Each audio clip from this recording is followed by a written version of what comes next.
you don't see the island from the shore, but once you dive in and start swimming, what you know is you know how to swim, so you can trust your ability. You know how to float in the water, like you know how to follow the tides and let the waves guide you. And you know when you see a ripple and you're able to orient yourself based on what is the water showing you. And finally, you land on the island, and once you get there, you manage to get exactly where you want it to be without having a map, without knowing exactly where is it. Hello, my dearest entrepreneur friends. Welcome back to another video, or if you are listening to this one on the Omni-channel podcast, welcome back to the podcast. This video, we're going to talk about subtext and why learning subtext reading is super important, not only in your connections, in your relationships, but also in business, and how learning to read subtext eventually helps you become invaluable in any business organization you touch. That's the core of the Human to Human program. I want to lay this foundation because without understanding this part, you might miss a huge part of the conversation. Before I talk about what it is really, I want to talk to you about my relationship with subtext. And I used to not know what subtext was. In fact, I literally took everything that people told me at face value. So when someone said something to me, or when someone highlighted something to me, I was always working with the surface level information. I remember there was a time when in a co-working community, someone was telling me, "Are you okay?" And I'm like, "I'm okay, of course." And this girl kept asking me multiple times in multiple occasions, "Are you okay?" And I started to think like, what do you mean I don't look okay? I started to feel like some slight self-doubt creeping in, like, what do you mean if I'm okay? Like, I do not look okay? Like, because I didn't know what subtext was. Like, I didn't know that this was her way of probing the conversation in which I asked, "How are you? Are you okay?" Right? And she was not probably okay because she keeps asking if I'm okay, when in reality she's not okay herself. And this can be such a minimal thing, but at the time I didn't know what it was. I didn't know when someone says something to you, most of the times there is a deeper meaning. I didn't know that when people ask you questions, sometimes they want you to ask them the same question because they want you to ask, "How are you?" Like, I have a friend who is always asking me, "So what are your plans for summer?" And I respond, but then when I ask the question back, that she goes in this major story tangent telling me all about her summer plans and how she is so excited, right? So it's almost like you're asking someone something, but then you really just want permission to talk about your thing. And it's not like it's bad, but it's just a subtle cue that somehow we tend to miss. And when I didn't know about subtext, I found myself not just arguing on surface level, but then getting sometimes reactive or even defensive on what they were saying to me, and trying to understand. And sometimes it created some serious self-doubt in myself. So as I was evolving with my understanding of humans and the way they sometimes communicate, okay, I want to preface this as well, like not everyone is speaking in subtext all the time, and not everyone is, you have to read between the lines. But many times it's the case. Like, I know there are people who are direct as hell. They're like, if this is it, I know this is it. I don't have to think. I don't have to crack my brain.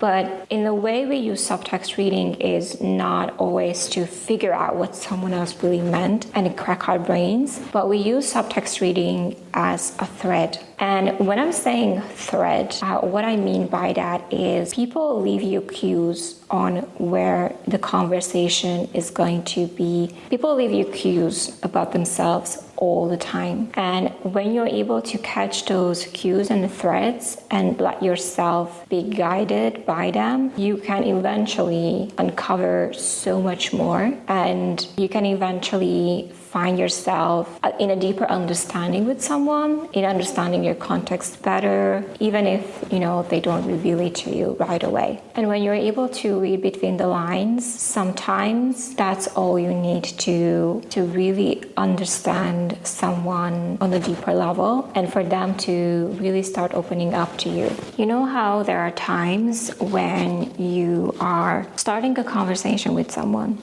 and let's assume the context is in a business setting. And this happened to me about 2 weeks ago, so I will tell you this story specifically and how reading subtext have saved me from potentially burning a connection that I didn't want to. So I had this guest that I wanted to invite on my podcast, and I have created an episode with him before, but what ended up happening was that I came into the conversation with play. So I started a conversation saying, hey, our time has come to film another podcast episode again. What do you think? And I said, this is going to be the topic. Are you open-minded? And the person responded saying, okay. And when I got that response, okay, I immediately knew that there's something wrong. Like I just entered as the warmest sun into a fridge, and I immediately slowed down and I just stopped and I paused and I said, okay, that doesn't sound very enthusiastic to me. Is this a topic? Is there something you'd like to talk about? Or is there something else you'd not like to talk about? And he said, no, the topic is fine. It's just that I'm in the middle of a crisis right now and I don't know if I have COVID or not. And long story short, I literally came at him at the worst time. And when I realized that, I immediately pulled back and pivoted back and I said, you know what, just fine. It's okay. We'll talk again when you're not in the middle of something like this, right? And he said, yeah, just reach out to me later. If I don't respond back, just come reach out to me again. And I said, yeah, will do. Just make sure you focus on yourself. Even though there was prior rapport, I caught someone at the worst possible moment. And I came with play, and there was invitation and not pushing, but still it may have came off too strong for someone who is literally navigating a crisis right now, right? So when you are able to catch the small cues of responses, you're able to then respond to that in a more attuned way and then gather more of their context and adjust our behavior based on what is happening. Now, I like to say this example because I don't have a prepared script when it comes to conversating with people. And it can be a client, it can be a friend, it can be my partner, or it can be anyone, because most of my conversation flow and cue comes in real time. And I use this example in my post yesterday, saying that sometimes conversations can feel like you are swimming in deep waters. You don't see the island from the shore, but once you dive in and start swimming, what you know is you know how to swim, so you can trust your ability. You know how to float in the water, like you know how to follow the tides and let the waves guide you. And you know when you see a ripple and you're able to orient yourself based on what is the water showing you. And finally, you land on the island, and once you get there, you manage to get exactly where you want it to be without having a map, without knowing exactly where is it, because you don't see it from the shore, you just see it once you're in the water. So when we are in waters, when we are in conversations, what we can do is that we can trust our instincts and flows to guide us where we need to go. Do I need to push, or do I need to swim back to the shore? Do I need to start my expedition and find an island right now, or is it maybe better for me to swim back to the shore? And can I listen to what the water is telling me instead of just rushing to somewhere and realizing that the island is not there to hold me? So I think this is such a beautiful example for you to understand, because this also tells you that there can only be so much preparation when it comes to having actual real human-to-human conversations. There has to be enough presence and attunement in the way you show up even in chat conversations, for you then to realize, okay, what is the next step where I'm going to be led? Am I going to keep swimming? Am I going to let myself float? Am I going to swim back to the shore and try again another day? Where do I need to adjust and see if we can go somewhere, and where do I need to retrieve completely? So I think once you understand this analogy and once you apply it to the way you conversate with people, what you will feel is much less friction and much more flow. And on top of that, you are going to leave the other person relieved and understood in ways that they have never been understood before. Now, this is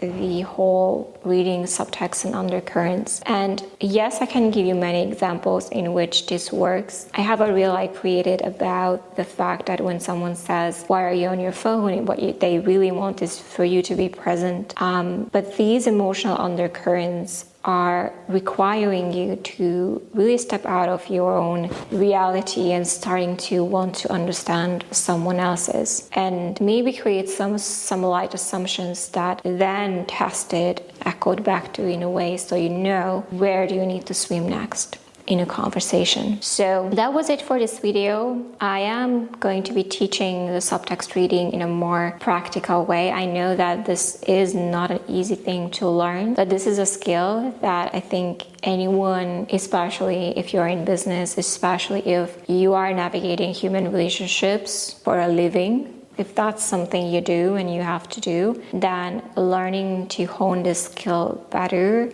is going to be absolutely invaluable in the way you show up. So we do this as well inside of the Human to Human. There's an entire module around subtext reading and the finesse of the art of understanding the undercurrents in the human conversations, with a lot of examples for you to really understand the point and how this looks in real action, in real life. Let me know if you are interested in the Human to Human program. There is a waitlist in my website. I'm going to put the link in the description of this video or podcast if you're listening to this one on the podcast. And you can sign up for the waitlist once we launch the entire program.